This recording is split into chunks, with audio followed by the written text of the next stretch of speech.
अब यहाँ पर सेंटेंस आ गया मेरे पास एक पेन है, तो उसके लिए हम लोग यूज़ करेंगे आई, सब्जेक्ट हो गया, और आई के साथ में मैंने एक्सप्लेन किया आप लोगों को हैव, आई हैव हो गया।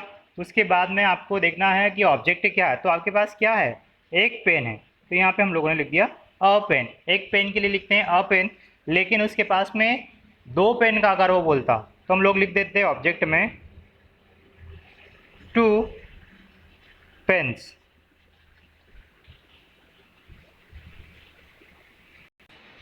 आइए देखते हैं नेक्स्ट सेंटेंस, उनके पास किताबें हैं, उनके पास किताबें हैं।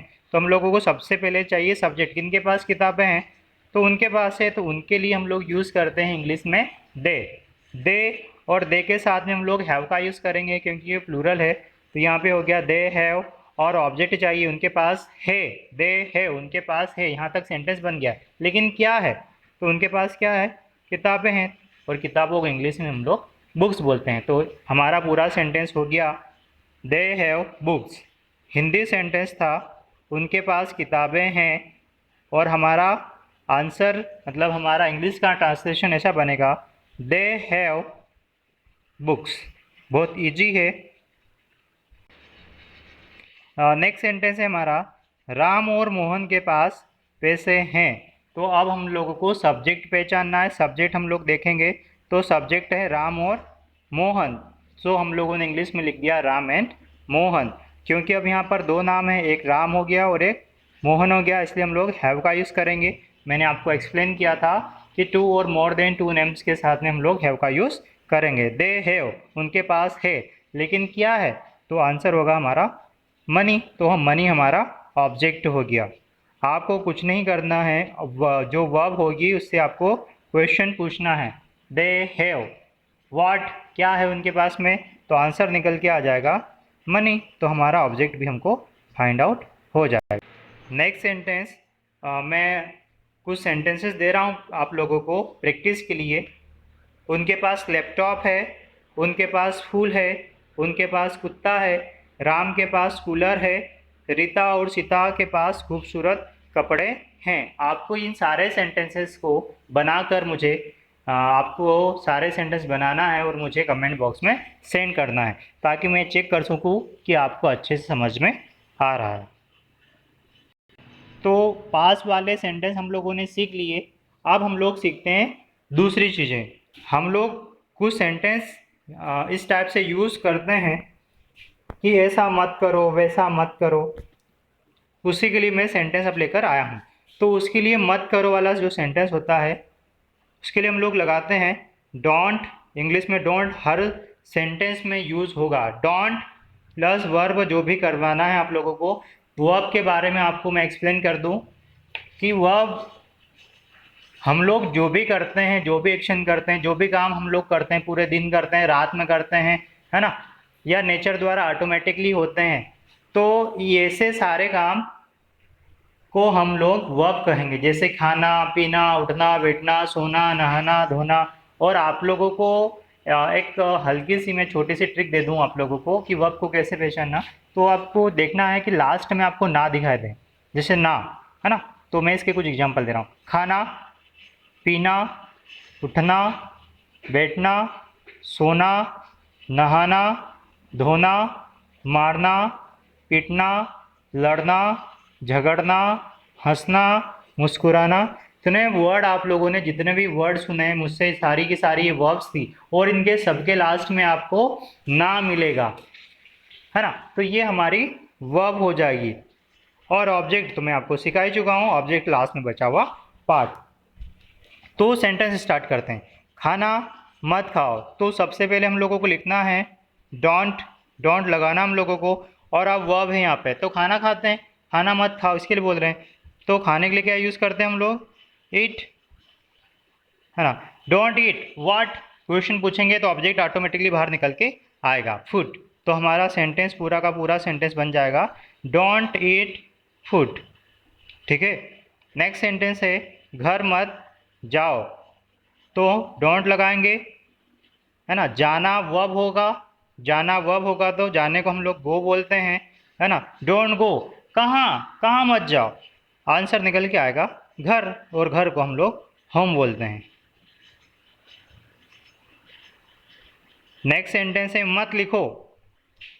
नेक्स्ट सेंटेंस है फिर नेक्स्ट सेंटेंसेस देखते हैं हम लोग, काम मत करो। अब इसको हम लोग कैसे बोलेंगे इंग्लिश में, तो देखते हैं हम लोग। डोंट का मैंने आपको सिखाया था कि डोंट का यूज़ तो करना ही करना है, डोंट। और करने को हम लोग बोलते हैं डू, डोंट डू, क्या मत करो, तो काम मत करो। और काम को अंग्रेजी में हम लोग वर्क बोलते हैं। तो आंसर होगा हमारा, सेंटेंस बन जाएगा डोंट डू वर्क। बाहर मत जाओ, डोंट लगाना है। जाने के लिए हम लोग यूज़ करते हैं गो का, और बाहर को बोलते हैं हम लोग out, don't go out. Sentence बन गया पूरा हमारा, डोंट गो आउट, बाहर मत जाओ। नेक्स्ट सेंटेंस है मत बोलो। सॉरी, थोड़ा सा ये बोलो हिंदी में नहीं आ पाया, लेकिन आप समझ सकते हैं, टाइपो एरर है। मत बोलो, तो मत के लिए हम लोग यूज़ करते हैं डोंट, और स्पीक बोलने के लिए यूज़ करते हैं हम लोग स्पीक, डोंट स्पीक, मत बोलो। नेक्स्ट टाइप ऑफ नेक्स्ट जो सेंटेंस है वो है ते रहो। हम लोग बोलते हैं ना करते रहो, लिखते रहो, पढ़ते रहो, सोते रहो, इस टाइप के जो भी सेंटेंस यूज़ करते हैं उनको मैं बनाना सिखा रहा हूँ कि कैसे बनाते हैं इनको। तो उसके लिए हम लोगों को सबसे पहले लगाना है कीप। कीप हर सेंटेंस में लगाएंगे। जब भी आपको लास्ट में ते रहो दिखाई देगा, तो आपको दिखाई दे रहा होगा स्लाइड पे मैंने दिखाया सबके जितने भी 3 सेंटेंस आपको अभी दिखाई दे रहे हैं उनके सबके लास्ट में ते रहो दिखाई दे रहा होगा, ते रहो, ते रहो, ते रहो, है ना। तो इसके लिए हम लोगों को क्या करना है, सिंपल है, कीप का यूज़ करना है सबसे पहले। कीप के बाद में हम लोगों को वर्ब का यूज़ करना है, जैसे खाना पीना, उठना बैठना, सोना, नहाना धोना, है ना, गो कम, इस टाइप से हम लोगों को वर्ब का यूज़ करना है। और उनके बाद में आईएनजी जोड़ देना है, कुछ भी नहीं करना है, बहुत सिंपल है। ते रहो वाले सेंटेंस आपको जब भी दिखा देंगे, जैसे यहाँ पर रहा ते रहो, ते रहो, ते रहो, है ना। तो ऐसे सेंटेंस के साथ आप लोगों को यूज़ करना है कीप। कीप के साथ में वर्ब का फर्स्ट फॉर्म, और उस वर्ब के साथ में आईएनजी जोड़ना है, आपका सेंटेंस ऑटोमेटिकली बन जाएगा। चलो देखते हैं कैसे बनते हैं सेंटेंस। तो फर्स्ट सेंटेंस है यहाँ पे खाते रहो। खाते रहो, तो मैंने आपको एक्सप्लेन किया, सबसे पहले आपको लगाना है कीप, तो ये कीप हो गया। अब मैंने जैसे आपको एक्सप्लेन किया था कि वर्ब चाहिए, तो यहाँ पे आपको ईट दिखाई दे रहा होगा, खाने के लिए। खाने के लिए हम लोग ईट का यूज़ करते हैं, और उसके लास्ट में मैंने आईएनजी जोड़ दिया, तो आंसर हो गया keep eating, keep eating. Next sentence देखते हैं, सोते रहो। सोते रहो, ते रहो लास्ट में आ रहा है, इसके लिए हम लोग यूज़ करते हैं कीप। और सोने को हम लोग इंग्लिश में बोलते हैं स्लीप। इंग्लिश में क्या बोलते हैं हम लोग, स्लीप बोलते हैं सोने को, और उसके लास्ट में लगाना है हम लोगों को आईएनजी, तो हो जाएगा स्लीपिंग। पूरा सेंटेंस होगा कीप स्लीपिंग। नेक्स्ट है पढ़ते रहो।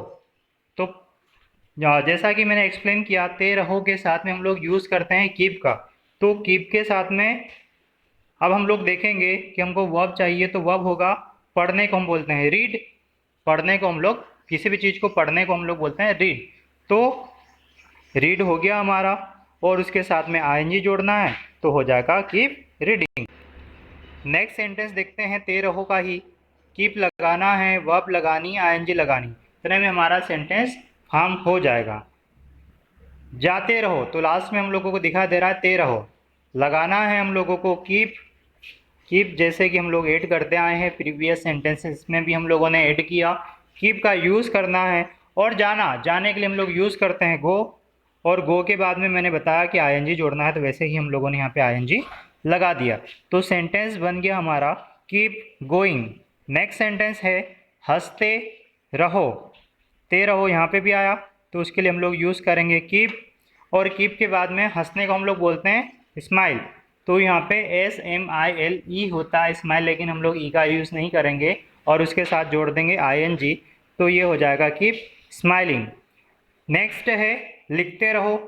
ते रहो यहाँ पर भी लास्ट में आ रहा है, तो ते रहो वाले सेंटेंसेस में हम लोग यूज़ करते हैं कीप का, और लिखने का जो हम लोग बोलते हैं इंग्लिश में वो होता है राइट, तो उसके साथ में आईएनजी जोड़ देंगे, WRITING, कीप राइटिंग।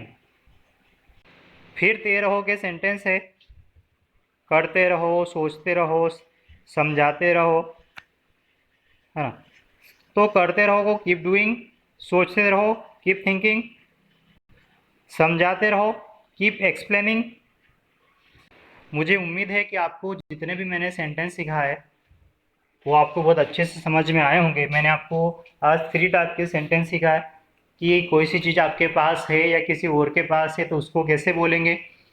किसी भी काम को हम लोगों को, बच्चों को या किसी और को बोलना है कि ऐसा मत करो, तो उसके लिए कैसे सेंटेंस फॉर्म करेंगे इंग्लिश में। और अभी ये लास्ट में मैंने आपको स्लाइड बताई जिसमें हम लोगों ने ते रहो वाला सेंटेंस सीखे, है ना। तो उम्मीद है कि आपको सारी की सारी ये तीनों चीज़ें समझ में आई होगी। मैंने बिल्कुल बेसिक से स्टार्ट किया है कि कोई भी पर्सन जिसको इंग्लिश नहीं आती वो भी इन स्लाइड्स को देखकर, इस वीडियो को देखकर वो भी सीख सकता है ना। कोई इतना ज़्यादा डिफ़िकल्ट नहीं है। मैंने जैसे कि वीडियो को स्टार्टिंग में नाम दिया, जैसा कि आप स्क्रीन पे देख सकते हैं, मैंने वीडियो को नाम दिया है हाँ मैं अंग्रेजी बोल सकता हूँ। हाँ, तो बिल्कुल सच है, इसमें कोई झूठ नहीं है कि आप अंग्रेजी नहीं बोल सकते। सा कोई काम नहीं है दुनिया में कि हम लोग नहीं कर सकते। हाँ, आप इंग्लिश बोल सकते हैं, बस आपको उन इंस्ट्रक्शंस को फॉलो करना है जो मैं या कहीं और से आप पढ़ रहे हैं वो पर्सन दे रहा है। तो थैंक यू। अगर आपको हमारा ये वीडियो पसंद आया तो इसको लाइक और हमारे चैनल को सब्सक्राइब करना ना भूलें। Thank you.